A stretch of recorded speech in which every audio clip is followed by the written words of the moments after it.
bonjour, chers combattants, c'est le panel de Indy. Bonjour, c'est ce dimanche. Bonjour, n'est-ce pas, à tous les combattants du 237 et plus particulièrement aux combattants. Je ne sais pas comment on prononce son nom, ou c'est Waimeli, mais il se reconnaîtra. C'est le Bensikiner. Celui qui a fait une vidéo virale dont tout le monde a apprécié le contenu et l'action.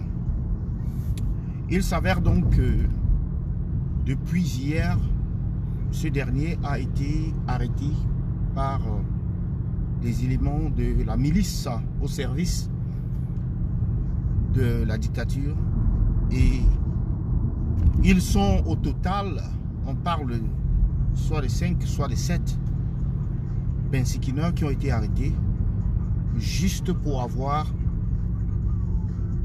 fait un discours où ils ont dit qu'ils vont marcher et expliquer pourquoi est-ce qu'ils vont marcher.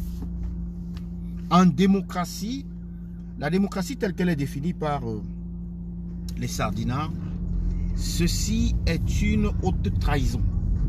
Ceci est une menace à l'ordre public. Ceci est une atteinte à l'autorité de l'État. Ceci est une menace de déstabilisation. Et donc les sardinards les ont arrêtés pour les torturer afin qu'ils puissent intimider les autres Camerounais. Ce mode de fonctionnement,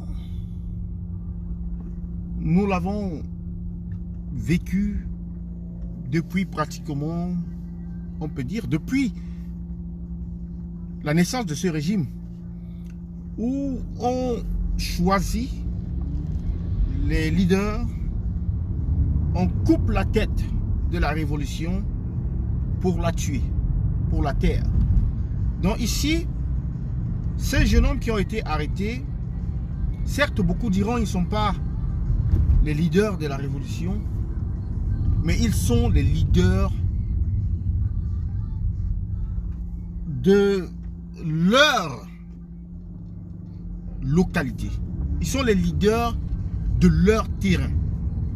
Le terrain, si on va dans le terrain, dans l'ensemble des Bensikineurs, ils sont les leaders et ils parlent à leurs confrères Bensikineurs. Si on rentre dans leur quartier, ils s'adressent aux gens de leur quartier. Si on rentre, n'est-ce pas, dans leur famille, ils sont des leaders de leur famille. Et donc, en les arrêtant, c'est une façon directe de mettre la pression sur ceux qui les connaissent, et encore mieux, ceux qui ont vu la vidéo, ceux qui ont apprécié la vidéo, ceux qui aimeraient, n'est-ce pas, copier ou alors, moi je peux dire, reproduire ce que ces derniers ont fait. Et c'est à cela que la satrapie voudrait envoyer un message pour les empêcher de se mobiliser, pour les empêcher, n'est-ce pas, de sortir. En réalité, le Cameroun va très mal. Le Cameroun se porte plus que mal. Je pense dernièrement, le professeur Yamsi a fait part, n'est-ce pas, d'un excédent commercial entre la France et le Cameroun allant à 1000 milliards. Plus de 1000 milliards. Plus de 1000 milliards lorsque la France échange avec le Cameroun. Et ça, ce n'est que la France. La France n'est pas le seul pays au monde, mais il faut dire que la France échange avec le Cameroun à hauteur peut-être de entre 40 et 50%. 40 et 50%. Les autres pays se partagent le reste. C'est-à-dire entre 60 et 50%. Et donc le déficit énorme. Nous avons des terres. Nous avons de la matière, c'est-à-dire la matière brute. Nos cultivateurs ne peuvent pas gagner leur vie. C'est-à-dire être planteur au Cameroun, c'est devenu comme un métier, un sous-métier. Le régime Biya a réussi à faire des planteurs des vauriens. Il a réussi à faire des planteurs des laissés pour compte. Il a réussi à faire des planteurs des misérables. Il a réussi à faire des planteurs des sans-emploi. Parce que désormais, ils ne gagnent plus leur vie, n'est-ce pas, avec ce qu'ils cultivent. Pourtant, nos arrière-parents, à l'époque, juste après la colonisation, les planteurs étaient des gens respectés et respectables. Même cette modeste industrie, même ce modeste métier, M. Biya a réussi quand même à le, comment je peux dire, détruire. Il a réussi à le prendre cela entre les mains des Camerounais. Et donc aujourd'hui, l'homme qui disait que comment, je sais pas, on a vu des slogans ci et là où on disait que la machette te paye, et puis Jean-Michel quelqu'un avait dit si ton bic pèse trop, la machette pèse moindre. Mais on se souvient qu'à une époque, le régime Biya avait encouragé, n'est-ce pas, les Camerounais d'aller, n'est-ce pas, vers ces métiers-là, vers les plantations, planter, que la terre paye. Aujourd'hui, la terre ne paye pas. Il y a plusieurs raisons pour lesquelles la terre ne paye pas. La raison la plus simple, c'est le manque d'infrastructures. Vous êtes dans votre village, vous cultivez dans votre village, déjà vous vous battez pour, n'est-ce pas, faire arriver, pour avoir la main d'œuvre. Vous vous battez pour avoir la main d'œuvre. Ça commence là. Au niveau de la main d'œuvre, elle n'existe plus. Puisque, à travers un autre phénomène, l'exode rural, que M. Biya a fait exploser, que son régime a fait exploser, l'exode rural. Vous voyez, je suis allé en Gambé. Gambé, c'est une localité où j'ai fait mes études, n'est-ce pas, secondaires. J'ai fait de la 5e jusqu'en seconde au lycée de Gambé. Je suis allé en Gambé, c'est au niveau de Déa. C'est un arrondissement de la ville de Déa, tout comme Pouma est un arrondissement. Il y a Ndom qui est un arrondissement également, la Sanaga maritime. Et donc, lorsque j'arrive en Gambé, nous sommes là en 2017. La ville est presque fantôme. La ville est fantôme. Mais je vous dis, c'est un arrondissement. Ngambé est un arrondissement. Quand je suis allé au Cameroun en 2017, j'ai parcouru mon Yabassi natal également. Et donc, je suis allé jusqu'à mon village, à Lukiamba. Je suis en même de vous dire que pour y arriver, c'est un parcours de combattant.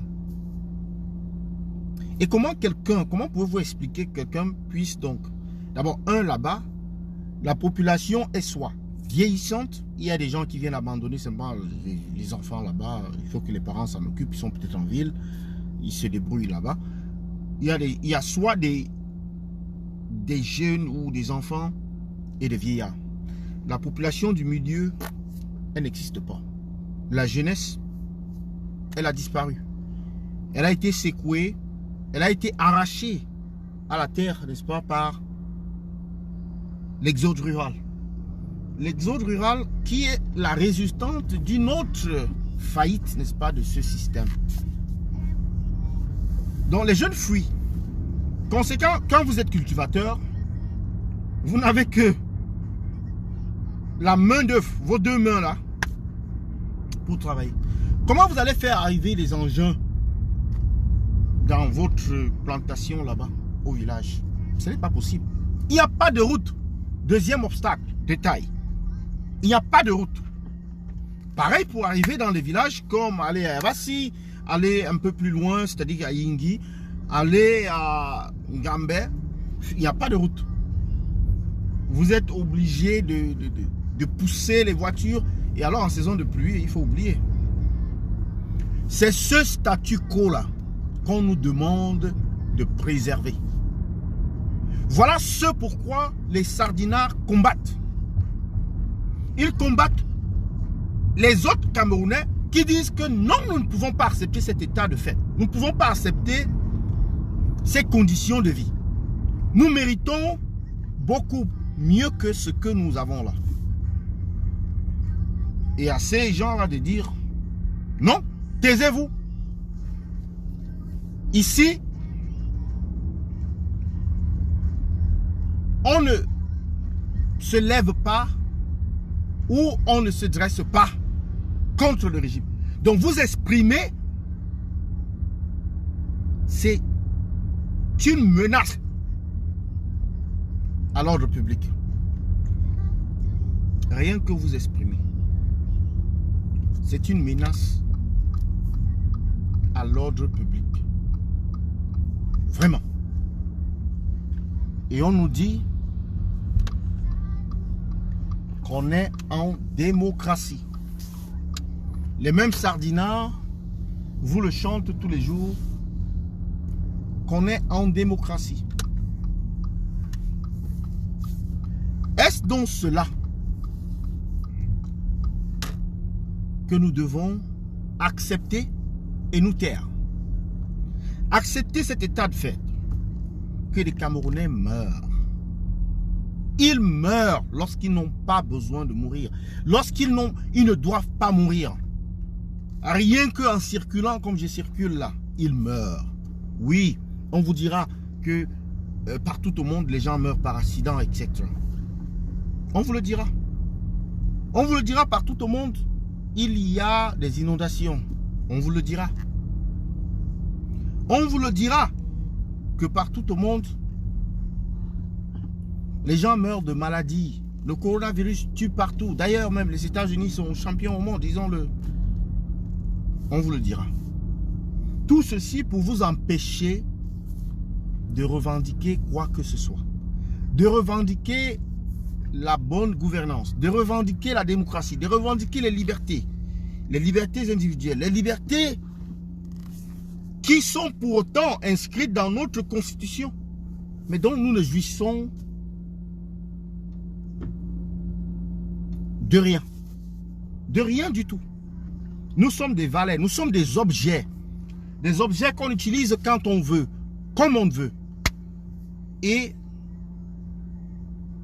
je pense que le rendez-vous du 22 est trop loin. Le rendez-vous du 22 est un rendez-vous très lointain. Les Camerounais doivent s'offusquer aujourd'hui. Comme disait le professeur Nyamsi, les Ivoiriens sont sortis directement dans la rue lorsque on leur a donné l'information selon laquelle Ouattara veut briguer un troisième mandat. Ils n'ont pas attendu un signal. La révolte, elle est automatique. La révolte, elle est spontanée. La révolte est quelque chose d'instantané. On ne donne pas rendez-vous aux pleurs. Donc, vous allez me dire, on vous annonce la mort de votre père aujourd'hui. Vous dites, bon, je vais commencer à pleurer mon père dans une semaine. Mais ce n'est pas possible. Ce n'est pas possible. On vous annonce la mort d'un ami. Vous dites, ah, il est mort. Bon, pour le moment, je suis un peu occupé. Mais dans 3 jours, je vais commencer à le pleurer. Mais ce n'est pas possible. Ça n'a pas de sens. La révolte, c'est maintenant. Comme ce Ben Sikiner. Et une fois de plus, on vous donne des munitions. On vous donne des éléments. On vous donne des excuses. Arrêter ces Camerounais-là devrait être une motivation supplémentaire pour que vous soyez dans la rue. Une motivation supplémentaire pour que les Camerounais sortent tous. C'est là où ça doit commencer. Le mouvement doit commencer maintenant, pas le 22. Le mouvement doit commencer maintenant.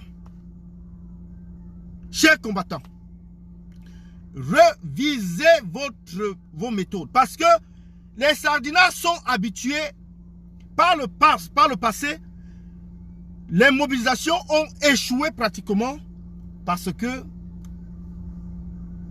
elles ont été formulées ou elles ont été organisées dans, c'est-à-dire de la même manière.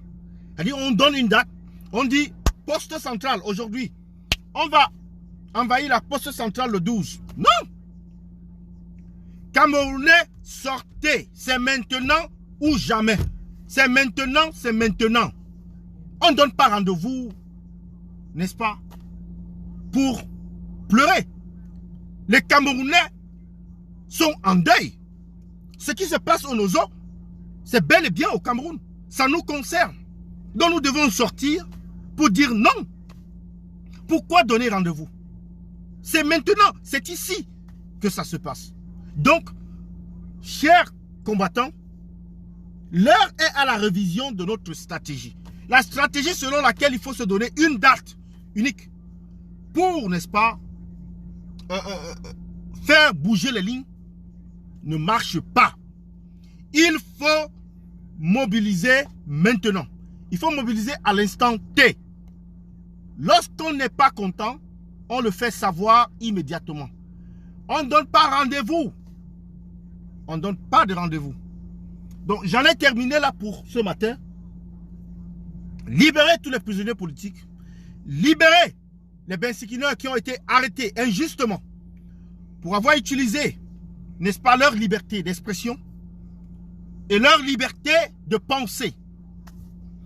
Alors, libérez Paul Tchouta, libérez tous les prisonniers politiques, Mamadou Mota, Serge Blanco Dana, libérez Wilfried Siewe, libérez tous les Camerounais de la zone anglophone qui combattent pour la libération de leur sol. La raison même pour laquelle ils décident de libérer leur sol, c'est par rapport à ce que vous êtes en train de faire là, à ces bensikineurs. C'est comme ça que ça a commencé. C'est comme ça que ça a commencé. Les revendications qui ont été reprimées par la force. Des revendications dans la paix, avec l'arbre de la paix, que vous avez reprimé dans le sang, ont conduit à la sécession. Ce qui se passe au Nozo, c'est la sécession. Cette sécession a été alimentée par le pouvoir, le régime en place. Et si vous voulez que les francophones rentrent dans la danse pour une sécession supplémentaire, ce sera alors le cas. Donc, chers Camerounais, le moment, c'est maintenant. Moi, je dis, ce n'est pas le 22. Le moment, c'est maintenant. Le Cameroun est meurtri depuis des années. Le Cameroun va mal depuis des années. Le Cameroun doit être sauvé de cette calamité que représente le régime sardinard, le régime RDPC. Alors, nous devons sortir maintenant. J'en ai terminé. C'était le Banin de Yingui. Bon dimanche à vous et à bientôt. Bye bye. Libérez tous les Camerounais emprisonnés pour leur opinion, pour leur avis politique, leur appartenance politique. J'en ai terminé. J'attends vos commentaires, chers combattants. Partagez la vidéo au maximum. Merci. Bon dimanche et à bientôt.